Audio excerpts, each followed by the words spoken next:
조기 폐경이라고 요즘 여성분들이 많이들 알고 계세요, 이미. 그래서 내가 생리가 빨리 끝나지 않을까 이런 두려움도 있고요. 생리가 줄거나 생리 패턴이 바뀌면 이거 폐경 아니야? 이래서 놀라서 오신 분들이 있거든요. 그래서 요즘에 사실은 폐경이 되기 전에 난소 나이를 확인하실 수 있어요. 알고 계셨나요? 몰랐어요. 네. 신기하다. 우리가 한 달에 한 번씩 생리를 하는데요. 이 생리통이 원발성으로 이제 생기는 경우도 있지만 질병 때문에 2차적으로 생긴 경우도 있잖아요.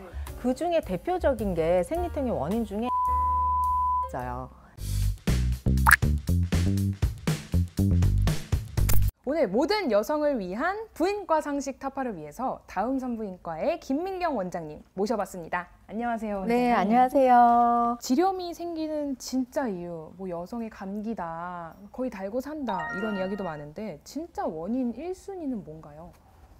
대부분의 질염은 사실은 질 속의 면역력 때문에 생기는 것 같아요. 그래서 질은 뱃속은 아니기 때문에 질 안에 약간의 상재균들이 항상 있는데요.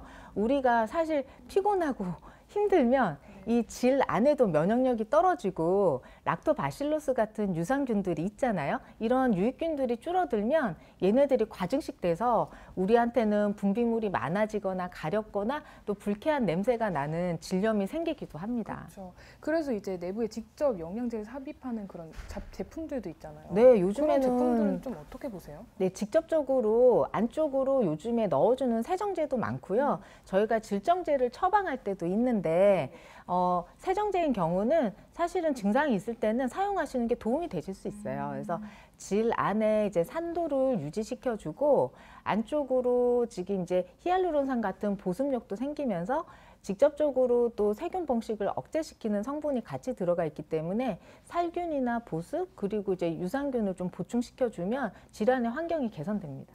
근데 예를 들면 뭐 드럭스토어 같은 데서 파는 그런 것들을 이제 믿고 써도 되는지 이것도 굉장히 여성분들 많이 궁금해 하시거든요.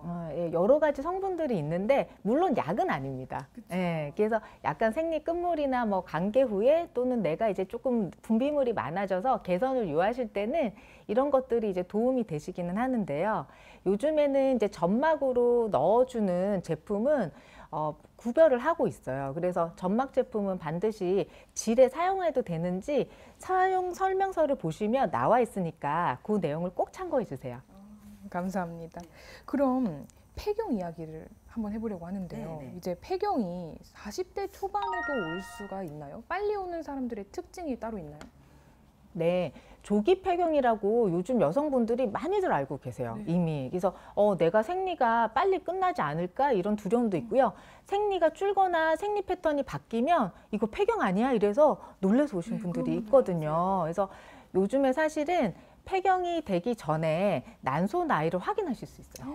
알고 계셨나요? 몰랐어요. 네. 신기하다. 간단한 피 검사 통해서 체열을 하시면 난소 나이가 몇 살 이렇게 나와요. 네.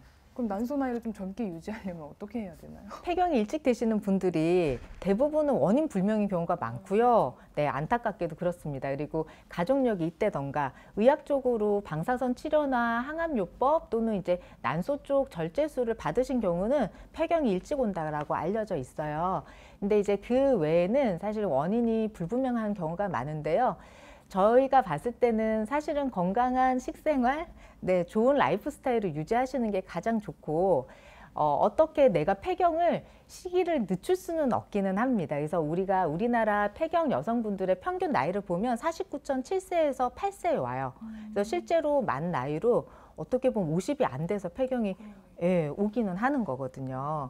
근데 내가 혹시라도 빨리 올지를 미리 안다면 그거에 대해서 대비는 할 수 있어요. 그렇죠. 마음가짐이 달라지죠. 네. 갑자기 왜 요즘 불안하신 분들 많잖아요. 양 조금만 줄어도 그럼요. 나 벌써 폐경인가 우울증 오시는 분들 계시니까. 막연하게 걱정하시기보다는 한 번쯤은 이제 확인해 보시는 걸 추천드립니다. 자궁경부암 검사 있잖아요. 네. 요즘에 이제 필수라고들 하는데 미혼도 받아야 하는지 또 이런 질문들도 있더라고요. 네, 결론적으로 말씀드릴까요? 미혼 분들도 받으셔야 됩니다.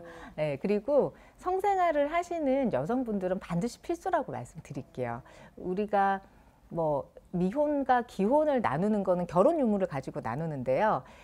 옛날에 성생활을 결혼을 해서 시작하는 시절은 아닌 것 같거든요. 그쵸. 네, 그래서 미혼이시더라도 정상적으로 이제 성생활을 하는 여성분이라면 6개월 이후부터는 경방 검진을 하시도록 권고하고 있어요.